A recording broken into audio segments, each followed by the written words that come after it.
You should hold the spirit of the game Bharath. இல்லதான் நான் actually Virat Kohli miss பண்றேன் bro. அவர் இருந்தா வந்து என்ன ரிப்ளை கொடுத்திருப்பாரு அப்படின்னு பாக்குறதுக்கு நான் ஆர்வமா. அது கொஞ்சம் பிஎஸ்சியா ஸ்டார்ஸ் எல்லாம் வந்து நல்லா போயிட்டு இருக்கும். எக்ஸ்சேஞ்ச் ஆஃப் வேர்ட்ஸ் வந்து நல்லா இருக்கும். எனக்கு தெரிஞ்சு இந்தியா வந்து அந்த இடத்துல பண்ணது வந்து அவங்க பெர்ஸ்பெக்டிவ்ல கரெக்டா தான் பண்ணிருக்காங்க. அது வந்து இந்த மாதிரி பிரச்சனையார அளவுக்குலாம் ஒன்றும் பெரிய விஷயமே கிடையாது. அது ஏன் அவ்வளவு பெரிய பிரச்சனை ஆச்சு அப்படின்றது ஃபுல்லா பார்ப்போம் நம்ம. சோ அதுக்கு முன்னாடி மேட்ச் என்ன நினைச்சுன்னு பார்ப்போமா. So welcome to the match review of the fourth test that has been successfully completed in Old Trafford. Successfully for no side because அது மேட்ச் டிரால முடிஞ்சிருச்சு. ஆக்சுவலி இந்த மேட்ச் வந்து என்னதான் சக்சஸ்ஃபுல்லா இல்ல ரெண்டு டீமுக்கும் டிரால தான் முடிஞ்சு சொன்னாலும் நிறைய டாக்கிங் பாயிண்ட்ஸ் இருக்கு, நிறைய பாசிட்டிவ்ஸும் இருக்கு, சில நெகட்டிவ்ஸும் இருக்கு ரெண்டு டீமுக்குமே. நம்ம பாசிட்டிவ்ஸ்னு பாக்குறப்போ ரெண்டு டீமுக்குமே இருக்கு. அதுல ஃபர்ஸ்ட் நம்ம இங்கிலாந்துக்கு பேசிடலாம். இங்கிலாந்துல ஆஃப் கோர்ஸ் பென் ஸ்டோக்ஸ் அவரை பத்தி நம்ம பேசியே ஆகணும். ஆக்சுவலி அவரை பத்தி கழிவு ஊத்துறதுக்கு நிறைய இருக்கு. அதை நம்ம வீடியோ கடைசியில பார்ப்போம் சரிங்களா. ஆனா இந்த பென் ஸ்டோக்ஸ்க்கு என்னதான் அப்ரிசியேஷன் கொடுத்தாலுமே வந்து இந்த மனுஷன் ஒவ்வொரு மேட்சுக்கும் ஓவர் பர்ஃபார்ம் பண்ணிட்டே இருக்காரு. போன மேட்ச்ல தான் நம்ம லார்ஜ்ல இவரை பத்தி பேசியிருந்தோம். ஒரு 3 மினிட்ஸ் இவரை பத்தியே பேசியிருந்தோம். இந்த மினிட்ஸ்ல வந்து 10 மினிட்ஸ் பேசணும் என்ன பத்தி அப்படின்ற அளவு கண்டென்ட் கொடுத்திருக்காரு. First of all Ben Stokes உண்மையிலே super performance for the first time after 42 years since Imran Khan took it in 1983. இவர் வந்து ஒரே மேட்ச்ல 100 ரன்ஸ் அடிச்சது மட்டும் இல்லாம 5 விக்கெட்ஸ் ஆல் எடுத்திருக்காரு ஒரே டெஸ்ட் மேட்ச் ஒரே இதுல ஒரு இன்னிங்ஸ்ல. சோ இதுக்கு முன்னாடி 42 இயர்ஸ் முன்னாடி இம்ரான் கான் எடுத்தாரு அப்படின்றப்போ அந்த ஸ்டார்ட் இருக்கு. ரெண்டாவது வந்து he had scored 7000 runs in test match and is also taken 220 plus wickets எடுத்திருக்காரு. 3 கிரிக்கெட்டர்ஸ் பண்ணிருக்காங்க டெஸ்ட் மேட்ச்ல. ஒன்னு வந்து கேரி சாபர்ஸ் அவரு, அப்புறம் வந்து ஜாக்ஸ் காலிஸ், இப்போ வந்து தேர்ட் வந்து பென் ஸ்டோக்ஸ். சோ இவரோட இம்பாக்ட் சொல்ல அது மட்டும் இல்லாம இவரோட இம்பாக்ட் பத்தி பேசும்போது செகண்ட் இன்னிங்ஸ்ல ஒரு நாள் ஃபுல்லா பால் போடல. ஓகேவா, டே 4 ஃபுல்லா ஒரு பால் போடலன்றப்போ நம்மளுக்கே தெரியும் இங்கிலாந்து வந்து எந்த அளவுக்கு ததிகனத்துவம் போட்டுட்டு இருந்தாங்க, அவங்க எந்த அளவுக்கு தத்தளிச்சாங்க அப்படின்ட்டு.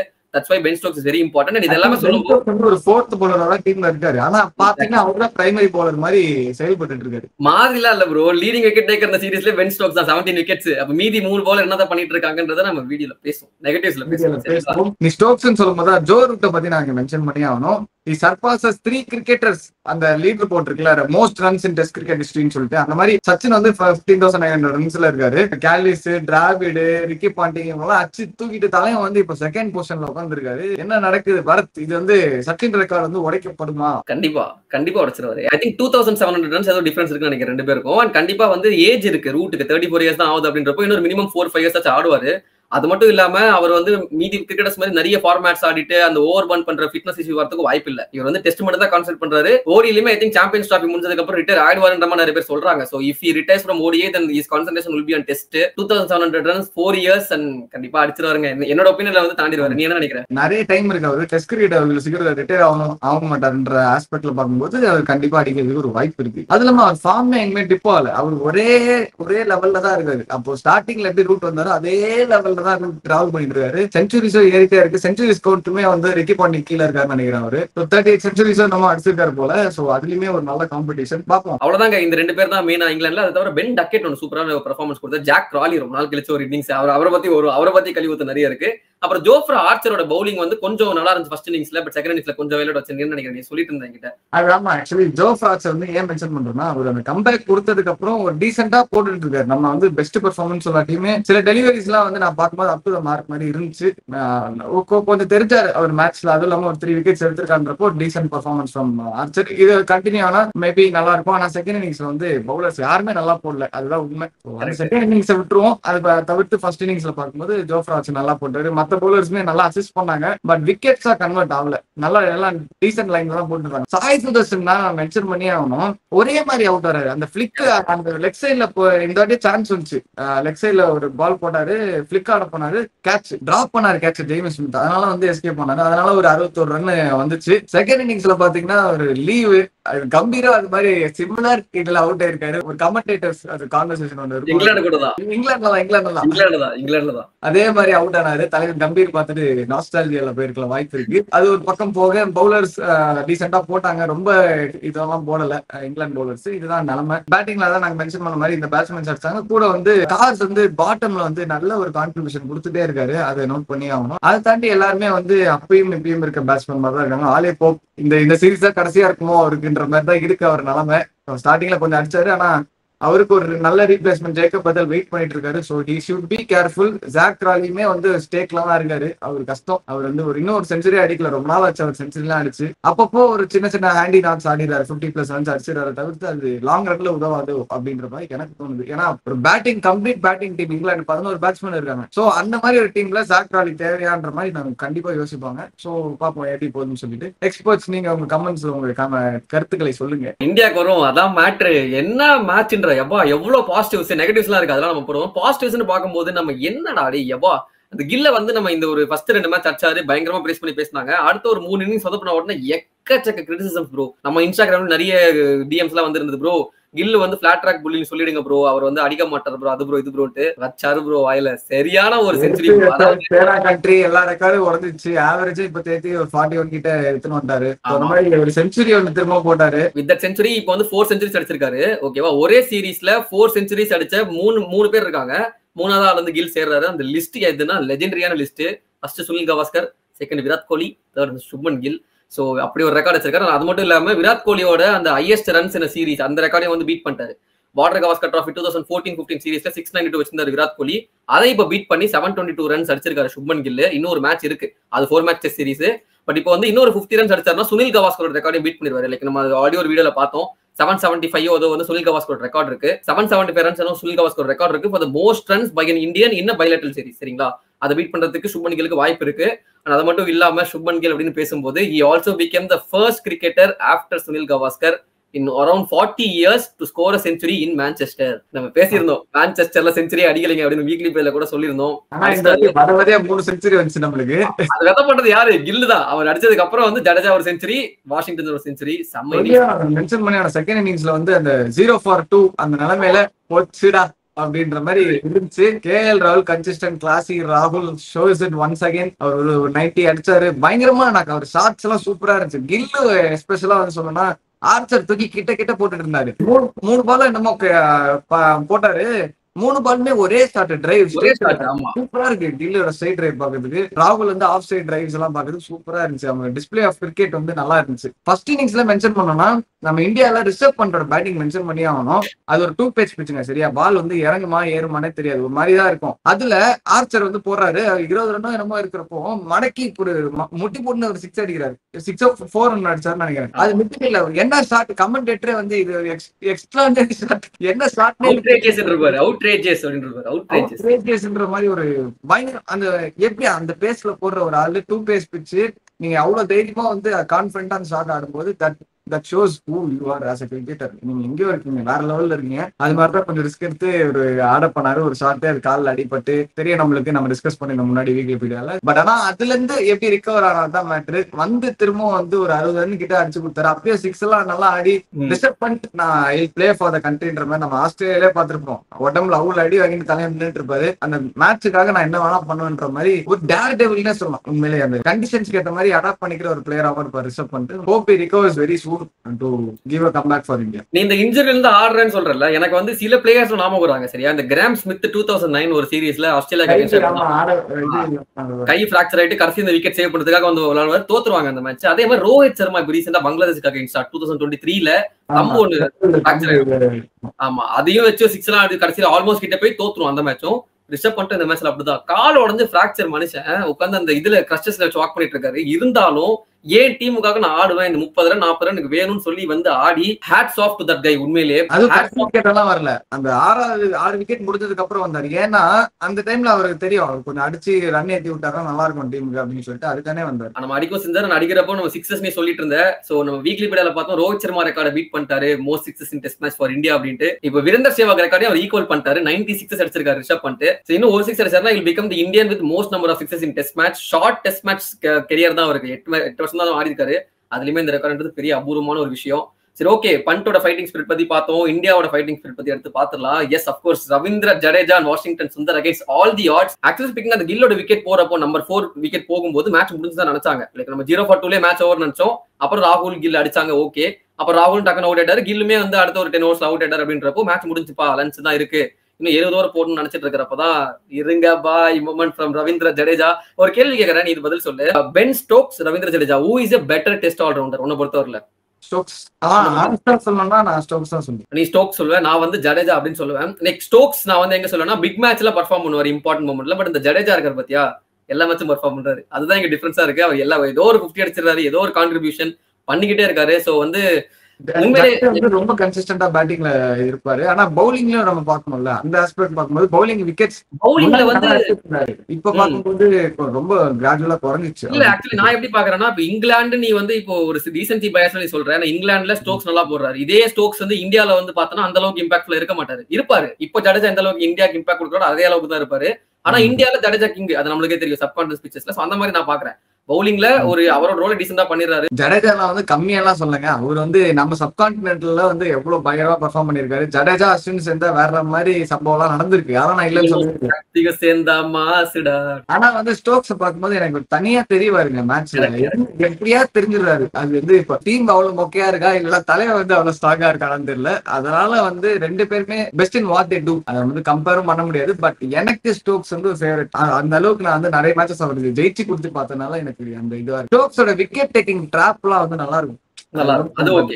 மைண்ட் ப்ரோ நல்லா யோசிப்பாரு. அது அதனால தான் கேப்டன் அந்த அந்த பேட்ஸ்மேனுக்கு அந்த மாதிரி பால் போட்டா அவன் காலி அப்படின்ற மாதிரி இப்பயே அந்த சாய் சுதர்ஷன் சான்ஸே விட்டு பாரல.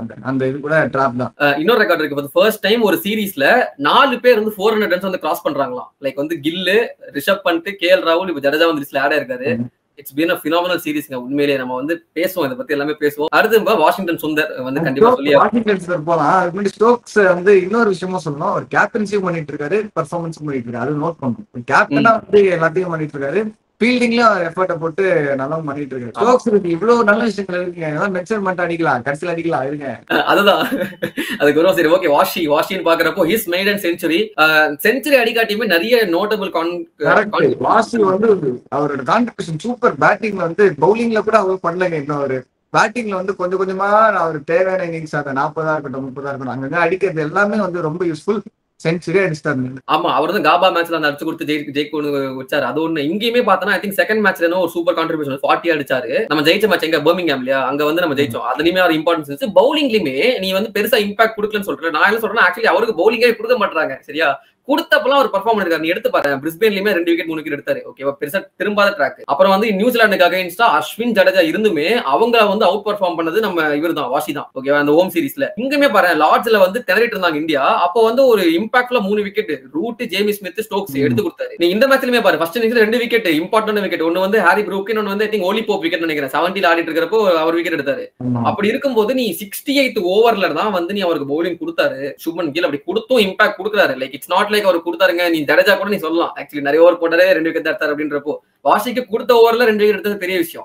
இம்பாக்ட் நல்லா இருக்குங்க. நல்லா ஒரு அஸ்வின் விட்டு போன அந்த இதுல துப்பாக்கிய புடிங்க வாஷின்னு போட்டு பண்றாரு. அது கரெக்டா. இன்னும் சுப்மன் கில் வந்து அங்க நடுவில் யூஸ் பண்ணலாமோ, கொஞ்சம் நியூ பால் எல்லாம் பால் கொஞ்சம் நல்லா இருக்கும் போதே கொடுத்து ட்ரை பண்ணலாமோ அப்படின்றது என்ன.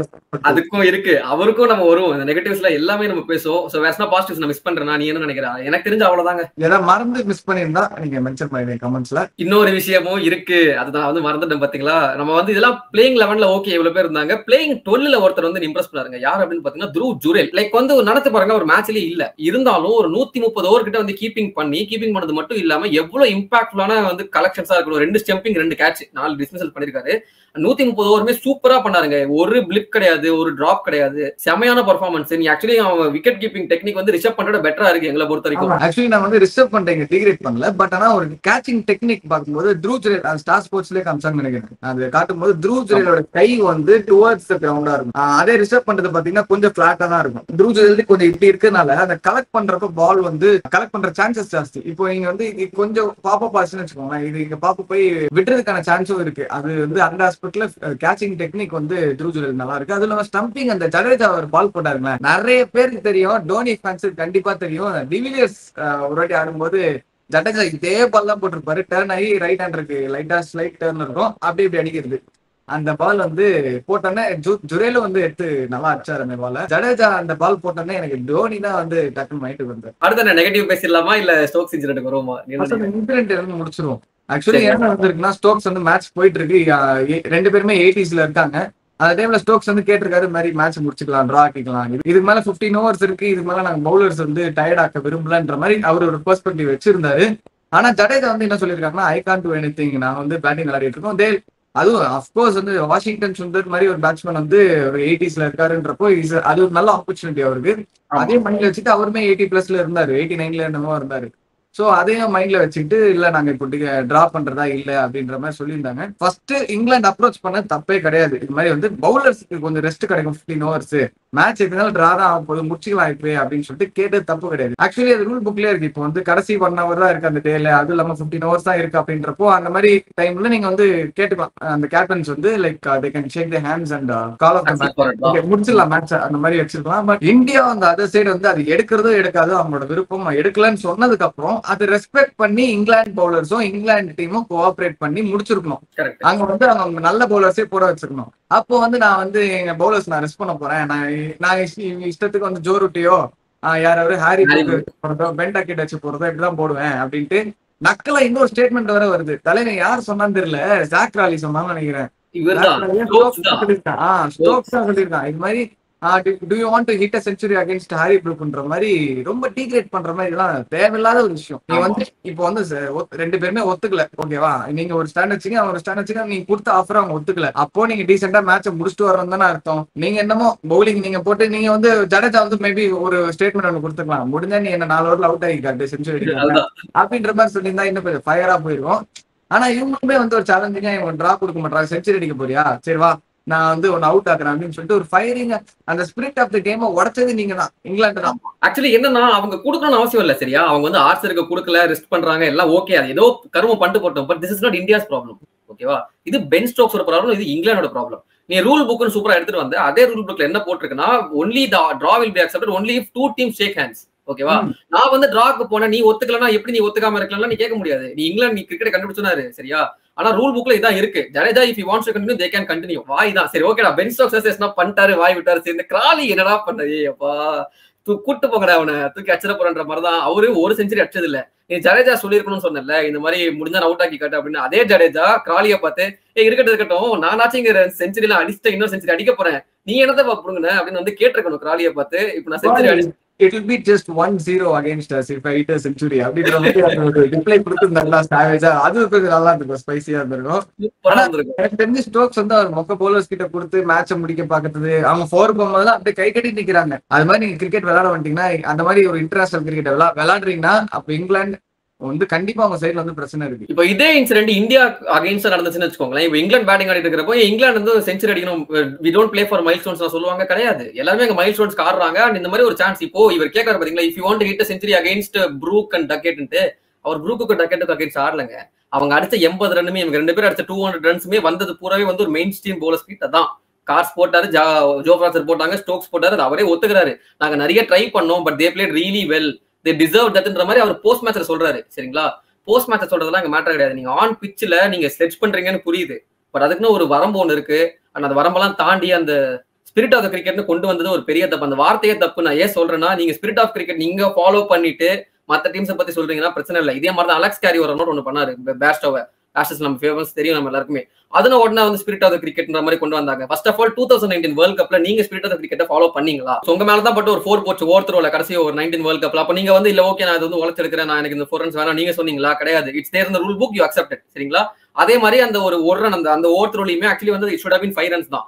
அம்பையர் மேட் பிளண்டர், ஒரு எக்ஸ்ட்ரா ரன் கொடுத்தாங்க. அப்ப நீங்க சொல்லிருக்கணும், ஓ அம்பையர் மேட் பிளண்டருங்க, இல்லங்க we'll go with spirit of the game, 1 run short பண்ணிக்கலாம். அந்த 1 ரன் தானே டிஃபரன்ஸா வந்துச்சு, சூப்பர் ஓவர் போச்சு, இதெல்லாம் விடுங்க. ரூல் புக் படி இது வந்து சூப்பர் ஓவர்ல வந்து நாங்க டிராப் பண்ணிட்டோம், பவுண்டரி கவுண்ட் வச்சு நாங்க வந்து ஜெயிச்சிட்டோம் அப்படின்னு அனௌன்ஸ் பண்றாங்க. அப்போவா சொல்லியிருந்திருக்கலாம், இல்லங்க பவுண்டரி கவுண்ட்லாம் வேணாம், நம்ம இன்னொரு சூப்பர் ஓவர் ஆடலாம், ஓகே இட்ஸ் தேர் இந்த rule book, yes but we'll play next game. நீங்க சொன்னீங்களா? கிடையாது. உங்களுக்கு சாதகமா இருக்கிறப்ப மட்டும் எல்லாத்தையும் நீங்க வந்து ஸ்பிரிட் ஆஃப் த கேம்னு எடுத்துக்கிறீங்க. இது உங்களுக்கு அகைன்ஸ்டா இருக்க ரூல் புக்ல இருக்கிற விஷயம் தான் பண்றாங்க. அலெக்ஸ் கேரி பண்ண ரூல் புக்ல இருக்கிற விஷயம் தான். இப்ப நடந்த விஷயமும் ஜடேஜா வந்து அதை டினை பண்ணது ரூல் புக்ல இருக்கிற விஷயம் தான். இன்ஃபேக்ட் 2 பேரும் 80s இருந்ததுனால தான் அது போச்சு. அவங்க ஒரு 40-50 கூட சொல்லிருக்கலாம், 50 அடிக்கிறதுக்காக போய் இது பண்ணுவோம். 100 ஒரு பெரிய மைல் ஸ்டோன் தாங்க. வாஷி மாதிரி ஒரு பிளேயருக்கு அவையில போயிட்டு ஒரு செஞ்சுரி அடிக்கிறது பெரிய விஷயம் தான், சரிங்களா? அதெல்லாம் நீங்க கொஸ்டின் பண்ணது பெரிய ஒரு ரொம்ப பெரிய ஸ்பிரிட் ஆஃப் த கிரிக்கெட் பேசுறேன். நீ ஒரு பெரிய மனுஷனா ஸ்பிரிட் ஆஃப் த கிரிக்கெட் பாக்குறதா இருந்தனா, அவங்க விளையாடுறேன்னு சொல்லிட்டு போனதுக்கு அப்புறம் அதை மதிச்சு நீ ஒரு பவுலர் வச்சு நார்மலா போட்டு அவனை எப்படி விக்கெட் எடுக்க பாக்கணும், அந்த மாதிரி நீ மேட்ச் மாதிரி எடுத்துட்டு போய் அங்க உட்காந்துட்டு இருக்கா பைத்தியக்காரனா நீ இந்த மாதிரி போட்டு கொடுத்துட்டு விளையாட்டு போறதுக்கு. நீ மேட்சா விளையாடிட்டு வந்திருந்தேன்னு வச்சுக்கோ, நார்மலா பவுலர்ஸ் வச்சுட்டு அது அப்புறம் வந்து நீங்க சொல்லிருக்கலாம். கொண்டாடி இருப்பாங்க ஸ்டோக்ஸ். அப்ப வந்து நீங்க வந்து போஸ்ட் மேட்ச் கான்ஃபரன்ஸ்ல வந்து சொல்லிருக்கலாம், நாங்க வந்து அப்ரோச் பண்ணிருந்தோம், ஸ்பிரிட் ஆஃப் த கிரிக்கெட்ல நீங்க அக்செப்ட் பண்ணிருக்கலாம், அப்போ நீ பேசிருக்கலாம். நீ வந்து மொக்க போலர் தானே வச்சு முடிச்சு விட்டுன்னு வந்த, அப்ப எதுக்கு நீ வந்து போஸ்ட் மேட்ச் இன்டர்வியூல வந்து பேசிட்டு இருக்க அந்த மாதிரின்றதான் எங்களோட கேள்வியா இருக்கு. ஆக்சுவலி பீடாக்கணும் சொல்லியிருந்தாரு, 6 ஓவர் இருக்கும்போது டிக்ளேர் பண்ணிருக்கணும், நீ 6 ஓவர் 100 ரன் அடிச்சு காட்டுறா பாக்கலாம் அப்படின்ட்டு வந்து இன்னும் கடுப்பா இருப்பாங்க பென் ஸ்டோக்ஸ் அப்படின்ட்டு. அது கூட பண்ணிருக்கலாம். அதுமே வந்து நான் நோன்னு சொல்ல மாட்டேன். பட் எஸ், இது வந்து அது கடைசியில் அந்த டிரா அக்செப்ட் பண்ணதுமே வந்து இவங்க spirit of the game accept பண்ணிட்டாங்க இந்தியா. அவங்க பேசின பேச்சுக்கு அடிச்சிருக்கணும். நான் 150க்கு போறோம்னு அடிச்சிருக்கணும். இன்னொரு 8 விக்கெட் அடுத்த 2-3 விக்கெட் போற அளவு கூட ஆடி இருந்திருக்கலாம் இந்தியா. தப்பே இல்ல. இது ஆக்சுவலி இந்தியாவுக்கு பிளஸ் தான். ஏன்னா இப்ப 160 ஓவர் கிட்ட இங்கிலாந்து பவுலிங் போட்டிருக்காங்க. சரியா, இது 2 நாளுக்கு சேர்த்து. இப்ப அவங்க மெயின் பவுலர்ஸ் எல்லாம் டயர்டு, 3 நாள்ல மேட்ச் அடுத்து. அப்படி இருக்கும்போது அவங்க ஃபுல் ஃபிட்னஸ்ல இருப்பாங்க. ஆக்சுவலி ஸ்டோக்ஸ் சொன்னாரு, நம்ம அது சேஞ்சஸ் சொல்றப்ப சொல்லுவோம், கண்டிப்பா பவுலிங்ல சேஞ்சஸ் இருக்குன்ற மாதிரி சொல்லியிருக்காரு. அண்ட் இது ஒரு பெரிய விஷயம், அது பெரிய அடி இங்கிலாந்துக்கு. அந்த ஃப்ரஸ்ட்ரேஷன் தான் அது வந்து ஆல்ரெடி அவங்க கடுப்பா இருந்தாரு. ஓகே, நல்ல மெயின் பவுலர்ஸ் எல்லாம் இன்ஜுரி ஆயிருக்காங்க, போட முடியல, ரெஸ்ட்ல வேணும் அப்படின்ட்டு. டிரா அக்செப்ட் பண்றப்போ எங்க ஊர்ல வந்து கை கொடுக்குறேன் டிரான்ட்டு நீ அக்செப்ட் பண்ணாம இருக்கேன்ற ஒரு கடுப்புல தான் பேசியிருக்காரு. பேசக்கூடாது பென் ஸ்டோக்ஸ், அவ்வளவுதான். நெகட்டிவ்ஸ் அப்படின்னு பாக்குறப்போங்க, நெகட்டிவ்ஸ் நிறைய இருக்குங்க. பாசிட்டிவ்ஸ் எந்த அளவுக்கு சொல்றோமோ அந்த டீம் 2 டீமுக்குமே நெகட்டிவ்ஸ் இருக்கு. 2 டீமுக்குமே காமனான நெகட்டிவ் பவுலிங் தான். நம்ம ஆக்சுவலி இந்தியா டீமை பத்தி பேசலாங்க. இந்தியா டீமோட பவுலிங் வீக்கா இருக்கு, நம்ம எல்லாருமே பேசிதான் இருக்கோம். மேட்ச் 1 நம்ம சொல்லிட்டு இருக்கோம். ஆக்சுவலி அதுக்கு முன்னாடி சொல்லிட்டு இருக்கோம். பும்ரா மட்டும் தான் இந்த டீம்ல வந்து நல்ல இம்பாக்ட்ஃபுல்லா போறாருன்னு சொன்னா, இந்த மேட்ச்ல பும்ராவும் பெருசா இம்பாக்ட்ஃபுல்லா இல்ல. சிராஜ் சூப்பரா போட்டாரு, அன்பார்ச்சுனேட்லி விக்கெட்ஸ் வரல, அது டிஃபரன்ஸ் இருக்கு. சரிங்களா? பட் ப்ராப்ளம் என்னன்னா, பும்ராவையும் சிராஜையும் தாண்டி வேற யார் இருக்காங்க அப்படின்றதா கேள்வி. ஆனா அந்த கேள்விக்குள்ள வரதுக்கு முன்னாடி கில்லோட கேப்டன்சி பத்தி நான் இங்க பேசி ஆகணும். இது எல்லாமே இன்டர்லிங்க் தான். சோ இப்போ விக்கெட் வேணும்னா I will go to Bumrah, wicket வேணும்னா I will go to Siraj. இவங்க 2 பேருக்கு ரெஸ்ட் வேணும்னா I will go to Kamboj, Shardul Thakur, who the hell fourth bowler is, Jadeja and Washington. நான் ரெஸ்ட் கொடுத்தாதான் நான் வந்து போடுவேன், திரும்ப வந்து நான் பும்ராக்கு தான் வருவேன், சிராஜ் தான் வருவேன்னு சொல்ற அந்த ஸ்ட்ராட்டஜியை நான் கொஸ்டின் பண்றேன். ஏன்னா see of course they are best, ஓகேவா, நான் இல்லைன்னு சொல்ல. But then you have picked Shardul Thakur for a reason, correct. You have picked Jadeja for a reason, correct. Shardul Thakur எவ்வளவு பெரிய விக்கெட் டேக்கர் நமக்கு தெரியும். he might be expensive, yes. எவ்வளவு மேட்ச்ல வந்து ஒரு அன்எக்ஸ்பெக்டட் ஒரு விக்கெட் எடுத்து கொடுத்திருக்காரு, ஒரு பார்ட்னர்ஷிப் பிரேக்கரா இருந்திருக்காரு. ட்ரஸ்ட் பண்ண மாட்டாரு, ஏன்னு எனக்கு தெரியல. வாஷிங்டன் சுந்தர 68 ஓவர்ல கொண்டு வராரு. இதே வாஷி தான் வந்து லார்ட்ஸ்ல உங்களுக்கு ஒரு இன்ஸ்பைரிங் ஸ்பெல் போட்டு கொடுத்தாரு, நல்லா பெர்ஃபார்ம் பண்ணிட்டாரு வாஷி வந்ததுல இருந்து. கரெக்ட். சோ ஸ்டோக்ஸுக்கு கொஞ்சம் வீக்னஸ் இருக்கு வாஷிக்கு அகைன்ஸ்ட்ன்றப்போ ஸ்டோக்ஸ் வந்த உடனே கொஞ்சம் வாஷி எடுத்துட்டு வந்து ஒரு 10 ஓவர் ஸ்பெல் இல்ல ஒரு 8 ஓவர் ஸ்பெல் அடுத்து கொடுக்கலாம். ஒரு ரிதம் கொடுக்க விட மாட்டாரு. சர்துல் தாக்கூர் சொல்றப்போ சர்துல் தாக்கூர் எப்ப நீங்க யூஸ் பண்ணணும்னா, பும்ரா ஒரு எண்ட்ல போட வச்சுட்டு இன்னொரு எண்ட்ல சர்துல் தாக்கூர் போடணுங்க. இது வந்து ஒரு 10 ஓவர் தொடர்ந்து போனோம். அவங்க பும்ரா வந்து அடிக்க முடியாத ஃப்ரஸ்ட்ரேஷன்ல இருப்பாங்க, சர்துல் தாக்கூர் அடிக்க போவாங்க, விக்கெட் விடும். இதுதான் வந்து பாஸ் நடந்திருக்கு. டிஃபரெண்டா ட்ரை பண்ணலாம். ஒரு ஆர்த்தடாக்ஸா லைக் இந்த பவுலர்ஸ் வந்து எனக்கு செஞ்சு கொடுப்பாங்க, இவங்களே நம்புவோம்னு சொல்லிட்டு அந்த 2 பவுலர் நம்புறீங்க. நீங்க யோசிச்சு இருக்கிற பவுலர்ஸ் எப்படி மேக்ஸிமமா யூஸ் பண்ணலாம் அப்படின்றது, அது கொஞ்சம் கேபிடலைஸ் பண்ணலாம் அப்படின்றத எங்களோட பெர்ஸ்பெக்டிவ். அது ஒண்ணு. அப்படி நீங்க சர்துல் தாக்கூர் இப்படிதான் யூஸ் பண்ண போறோம்னு ஒரு கேப்டன் தெரிஞ்சுட்டாருன்னா, அந்த சர்துல் தாக்கூர் பேட்டிங்க்கு தான் வேணுமா உங்களுக்கு? அந்த நம்பர் 8ல ஒரு 48 அடிச்சாரு ஃபர்ஸ்ட் இன்னிங்ஸ், இல்லைன்னு சொல்ல. பட் அதை தாண்டி உங்களுக்கு எது இம்பாக்ட்ஃபுல்லா இருக்கும்? அந்த 48 ரன்ஸ் இம்பாக்ட்ஃபுல்லா இருக்குமா, இல்ல எனக்கு அந்த ஒரு 4th பவுலர் ஒரு ஸ்பின்னர் இருக்கு. நான் குல்தீப் யாதவ் ஆடுவேன்னு சொல்லுவேன் இந்த இடத்துல, சரியா?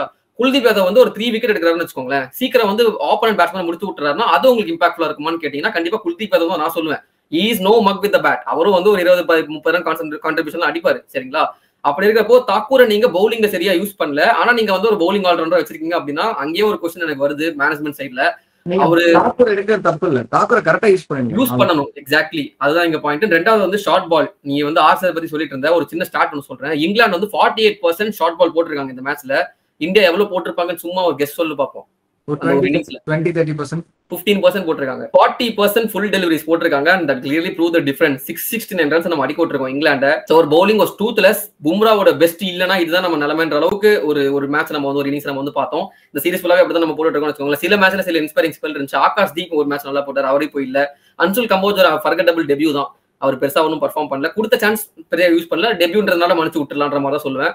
சரி, ஓகே. இந்தியா பவுலிங் பத்தி நம்ம பேசியாச்சு. இங்கிலாந்து பவுலிங்கை பத்தி நம்ம யாருமே பெருசா பேச மாட்டோம். இந்த மேட்ச் இந்த இன்னிங்ஸ்ல பேசிட்டாங்க, சரிங்களா? ஆனா உண்மையிலேயே சொல்லவா, ஆக்சுவலி ஸ்பீக்கிங் இந்தியா தான் இந்த என்டையர் சீரிஸ் டாமினேட் பண்ணிருக்காங்க. Very unfortunately we are 2-1 behind. இதுதான் உண்மை. ஃபர்ஸ்ட் மேட்ச் நம்ம ஜெயிக்க வேண்டியது தான். நம்ம அந்த 4th இன்னிங்ஸ் நம்ம பவுலிங்னால கொஞ்சம் இதாயிடுச்சு, நம்ம தோத்துட்டோம். செகண்ட் மேட்ச் நம்ம ஜெயிச்சிட்டோம். தேர்ட் மேட்ச் லார்ட்ஸ்ல 1 பேட் இன்னிங்ஸ் தோத்துட்டோம். அந்த மேட்ச் என்டையரா டாமினேட் பண்ணது இந்தியா தான், நம்ம எல்லாருக்குமே தெரியும். இந்த மேட்ச்லயுமே வந்து நம்ம இங்கிலாந்து அந்த ஒரு பேட்டிங் அந்த இது போனாலுமே நம்ம வந்து நல்லா தான் பர்ஃபார்ம் பண்ணிட்டு இருந்தோம். நம்ம பவுலிங் கொஞ்சம் வீக்கா இருக்கு, எல்லாமே சேர்த்து actually India has done a great job. England வந்து 2-1 அயலா இருக்காங்கன்னா அது காரணம் அவங்க பேட்டர்ஸ் மட்டும் தான். அவங்க பவுலிங் ரொம்ப வீக்கா இருக்கு. லைக் வந்து நான் கேட்கறேன், நம்ம வந்து பேசிட்டு இருந்ததான் பென் ஸ்டோக்ஸ் அவங்க 4th பவுலர், அவங்க தான் அவரோட டாப் விக்கெட் டேக்கர் அப்படின்னா அப்ப டாப் 3 bowlers என்னதான் பண்ணிட்டு இருக்காங்க. ஆர்ச்சரோட வேலை என்ன? வோக்ஸ் காஸ்ட் 4 மேட்சுமே ஆடி இருக்காங்க, 2 பேருமே வந்து 11 விக்கெட் தாண்டல. காஸ்ட் ஆச்சு பேட்டிங்ல பர்ஃபார்ம் பண்ணிடுறாரு, வோக்ஸ் என்னதான் பண்ணாரு? இதுதான் என் கேள்வி. அப்புறம் ஏன் அவர் வந்து பேக் பண்ணிட்டே இருக்காங்க? ஆர்ச்சர் ஓகே நல்லா பர்ஃபார்ம் பண்ணாரு, ஜார்ஜ் டங் 2 மேட்ச்ல 9 விக்கெட் எடுத்தாரு, அவர் வந்து ஆள காணோம். எக்கச்சக்க கேள்வி நீங்க இங்கிலாந்து பத்தியே கேட்கலாம். இங்கிலாந்து பிரஸ் நீங்க வந்து இந்தியாவோட பவுலிங்க மட்டுமே கிரிட்டிசைஸ் பண்ணாதீங்க. இந்த ஃபோர்த் டே வந்து நான் ஸ்கை ஸ்போர்ட்ஸ்ல வந்து பாத்துட்டு இருந்தேன் சரிங்களா. அதுல இதெல்லாம் பேசின வார்த்தைகள் தான். இந்த கெவின் பீட்டர்சன் இருக்கட்டும், அவங்க எல்லாம் சொல்றாங்க இந்தியா பவுலிங் ரொம்ப புவரா இருக்கு அப்படின்னு பேசிட்டு இருக்காங்க. இங்கிலாந்து பவுலிங் ரொம்ப சூப்பரா இருக்கு. இங்கிலாந்து பவுலிங்கை விட நம்ம பவுலிங் கொஞ்சம் பரவாயில்ல மாதிரி தான் இருக்கு பாக்குறப்போ. எனக்கு பேசிக்கா அதான் தோணுது. யங்ஸ்டர்ஸ் வந்து எப்படி ஷைன் ஆவாங்க, எல்லாருமே அந்த கேப்டனே யங்ஸ்டர் கேப்டன். இந்தியாவுக்கு வந்து ஒரு நிறைய எக்ஸ்பெக்டேஷன் இருந்துச்சு, இது உருப்படுமா தேருமா தேராதா அப்படின்ற மாதிரி. நம்ம வந்து நினைச்சதை விட சூப்பரா பெர்ஃபார்ம் பண்ணிருக்கோம், அதுதான் உண்மை. அந்த சீரீஸ்ல வந்து உண்மையிலே நம்ம வந்து பவுலிங்கும் ஓரளவுக்கு டீசெண்டா போட்டுக்கிட்டு ரொம்ப இல்ல, பட் என்ன பும்ரா சிராஜ் எல்லாம் பிரைன் ஃபார்ம்ல இருக்கும்போது இந்த மாதிரி ஒரு பவுலிங் இன்னும் கொஞ்சம் பெட்டரா இருந்திருக்கலாமோ. சிராஜ் கிட்ட இருந்து எஸ்பெஷலா அவர் விக்கெட்ஸ் வந்து கம்மியா தான் எடுத்துட்டு இருக்காரு. ஒரு மேட்ச் நடுவுல வந்து ஒரு 5 விக்கெட் எடுத்தாரு, 6 விக்கெட் எடுத்தாரு. அண்ட் அது தவிர்த்து ஒரு விக்கெட் 2 விக்கெட் தான் அங்கங்க எப்பயா பார்க்க முடியுது. அவர் கொஞ்சம் கன்சிஸ்டன்டா விக்கெட் எடுத்தா நல்லா இருக்கும். அண்ட் வந்து மத்த பவுலர்ஸா இருக்கணும். ஜடேஜாக்கு வந்து இந்த இங்கிலாந்து கண்டிஷன்ஸ் அவ்வளவு பெருசா நான் செட் ஆகி பார்க்கல. ஆகாஷ் தீப்பே வந்து 2 மேட்ச் விளையாடி 11 விக்கெட் எடுத்தாரு. ஆனா ஜடேஜா வந்து 8 விக்கெட் நம்ம தான் எடுத்திருக்காரு, 4 மேட்ச்மே விளையாடிட்டு இருந்திருக்கான்றப்போ ஜடேஜாவோட பெர்ஃபார்மன்ஸ் வந்து இங்க கொஸ்டின் மார்க்கா தான் இருக்கு பவுலிங்ல. அண்ட் வாஷிங்டன் சுந்தர் நல்லா பண்ணிட்டு இருக்காரு. அவரு வந்து இன்னும் கொஞ்சம் நல்லா கேபிடலைஸ் பண்ணணும்னு சொல்லுங்களா, அந்த மாதிரி பண்ணியிருந்தா நல்லா இருந்திருக்கும் பவுலிங். இதுதான் இந்தியாவோட பவுலிங் வந்து பார்க்கும்போது நல்லா இருக்குங்க. நான் வந்து குறைலாம் சொல்ல முடியாது, இன்னும் கொஞ்சம் பவுலர்ஸை கரெக்டா யூஸ் பண்ணலாமோன்றதா எங்களோட ஏக்கமா இருக்குங்க. அதுக்கு கமெண்ட்ஸ்ல கொஞ்சம் சொல்லுங்க. இங்கிலாண்டோட பவுலிங் வந்து ரொம்ப மோசமா இருக்கு. இந்த பவுலிங் வச்சு நம்ம 5th டெஸ்ட் ஓவர்ல கூட ஜெயிக்கலான்ற அளவுக்கு நமக்கு ஒரு கான்பிடன்ஸ் இருக்குன்னா அது இங்கிலாந்து பவுலிங்ல தான் நம்ம வந்து சொல்லியே ஆகணும். ஓகே, இதுதான் பாசிட்டிவ் நெகட்டிவ்ஸ் நாங்க பார்த்தோம். ஸ்டாட்ஸ்லாம் அதை எடுத்து விடுற பார்த்து நிறைய இருக்கு. ஆக்சுவலி ஃபர்ஸ்ட் ஆஃப் ஆல் மான்செஸ்டர்ல வந்து டாஸ் ஜெயிச்சு பவுலிங் எடுத்த டீம் ஜெயிச்சதே கிடையாதான். இது எனக்கு மேட்சுக்கு முன்னாடியே தெரியும். ஆனா இந்த மேட்ச் இங்கிலாந்து ஜெயிச்சிருவாங்கன்னு கான்ஃபிடன்ட்ல இருந்த விடுங்க சரிங்களா. பட் யா ஐ மீன் அது ஒரு ரெக்கார்ட் இருக்கு. ரெண்டாவது ரெக்கார்ட் வந்து பேஸ்பால் எராலேயே this is only the second time the match has been drawn. நான் கேட்கும் போது எனக்கு பேஃப்லிங்கா இருக்கு. 2 மேட்ச் டிராவே பண்ணிருக்காங்க பேஸ்பாலர். 3 இயர்ஸ் பண்றாங்களா, 3 இயர்ஸ்ல 2 டிரா மேட்ச் தான், 2மே ஓல்ட் டிராஃபோர்ட் தான் வந்திருக்கு. ஓல்ட் டிராஃபோர்ட தாண்டி இவங்க வந்து டிரா பண்ணல வேற எங்கேயுமே. அவங்க ஒண்ணு ஜெயிக்கிறாங்க இல்ல தோக்குறாங்க, இதான் அவங்க ரெக்கார்டா இருக்கு. அப்புறம் இன்னொரு விஷயம் பாத்தீங்கன்னா நம்ம முன்னாடியே பார்த்ததான் ரிஷப் பண்ட் நம்ம பார்த்தோம், மோஸ்ட் 6 அடிச்சிருக்காரு அப்படின்ட்டு. அது மட்டும் இல்லாம இந்த சீரீஸ்ல இந்தியா வந்து 350+ ரன்ஸ் 7 இன்னிங்ஸ்ல அடிச்சிருக்காங்க சரிங்களா. இது வந்து ஒரு ரெக்கார்டு. இது வந்து டெஸ்ட் கிரிக்கெட்ல ரெக்கார்டு. எந்த சீரீஸ்லயுமே வந்து ஒரு டீம் 350+ ரன்ஸ் 7 அடிச்சது இல்ல. 8 இன்னிங்ஸ்ல நம்ம 7 வாட்டி அடிச்சிட்டோம். நம்ம அடிக்காத ஒரே ஒரு இன்னிங்ஸ் வந்து அந்த லார்ட்ஸ் டெஸ்ட், அந்த செகண்ட் இன்னிங்ஸ் தான். அப்படி இருக்கிறப்போ அது ஒரு பெரிய அச்சீவ்மெண்ட். நம்ம பேட்டிங் பவுலிங் அவ்வளவு வீக்கா இல்ல நம்ம பேட்டிங் அவ்வளவு ஸ்ட்ராங்கான்றதுதான் கேள்வி. அடுத்த சீரீஸ் ஆகும்போது நமக்கு தெரிஞ்சிடும். அடுத்து வந்து பாத்தீங்கன்னா இந்த மேட்ச்லயே 3 பேரை தாண்டி ஜோ ரூட் போனதா நம்ம பார்த்தோம். அது ஒரே மேட்ச் ஒரே இன்னிங்ஸ்ல பண்ணிட்டாங்க அப்படின்னு. அது மட்டும் இல்லாம இந்த மேட்ச்லயே 3 பேர் வந்து 1000 ரன்ஸ் இன் இங்கிலாந்து கம்ப்ளீட் பண்ணாங்க. வீக்லி பீடியால பார்த்தோம், நம்ம வந்து ராகுல் அடிச்சாரு, ரிஷப் பண்ட் அடிச்சாரு அப்படின்ட்டு. இப்ப ஜடேஜாவும் 1000 ரன்ஸ் இன் இங்கிலாந்து வந்து கம்ப்ளீட் பண்றாங்க. இதுமே வந்து ஃபர்ஸ்ட் டைம் நடக்குதுங்க. ஒரே மேட்ச்ல 3 பேரும் ஒரு வென்யூல ஐ மீன் ஒரு கண்ட்ரில 1000 ரன்ஸை தாண்டுறது சரிங்களா. ஸோ இது ஒரு ரெக்கார்ட் இருக்கு. இந்த மாதிரி நிறைய இருக்குங்க. நம்ம சுப்மன் கில் பார்த்தோம், விராட் கோலியை தாண்டினாரு, 692 ரன்ஸை தாண்டிட்டாரு. நான் எக்கச்சக்கமா பார்த்தோம். நீங்க நாங்க கேட்கற கேள்விக்கெல்லாம் கமெண்ட் செக்ஷன்ல போடுங்க. ஒன்னு சுப்மன் கில் வந்து சுனில் கவாஸ்கர் ரெக்கார்டை தாண்டுவாரா, ஃபர்ஸ்ட் கேள்வி. செகண்ட் வந்து ஜோ ரூட் வந்து ஃபியூச்சர்ல சச்சின் டெண்டுல்கர் ரெக்கார்டை தாண்டுவாரா, செகண்ட் கேள்வி. பதில் சொல்லுங்க, நாங்க என்னன்றதை பார்ப்போம். ஓகே, ஃபிஃப்த் மேட்ச் ஒரு 3-4 நாள்ல நடக்க போகுது ஓவர்ல. அந்த ஆக்சுவலி அந்த மேட்ச் நாங்க ப்ரிவியூவே பண்ணிடலாம்னு யோசிச்சுட்டு இருக்கோம். ஏன்னா நிறைய பேர் கேக்குறீங்க, 3-4 கமெண்ட்ஸ் ஆல்ரெடி வந்துச்சு. ஸோ வந்து நாங்க டைம் இன்வெஸ்ட் பண்ணி பண்றோம். உங்களோட சப்போர்ட் நீங்க கொடுங்க. சரி, okay. First of all prediction பாக்கிறதுக்கு முன்னாடி ஓவல்னு பாக்குறப்போ Oval has been the graveyard for England cricket. அது ஏன் நான் ப்ரிவியூல சொல்றேன். ஸோ ஓவல்ல எனக்கு தெரிஞ்சு ரிசல்ட் வந்துரும், அவ்வளவுதான். டிரா ஆகாது கன்ஃபார்மா.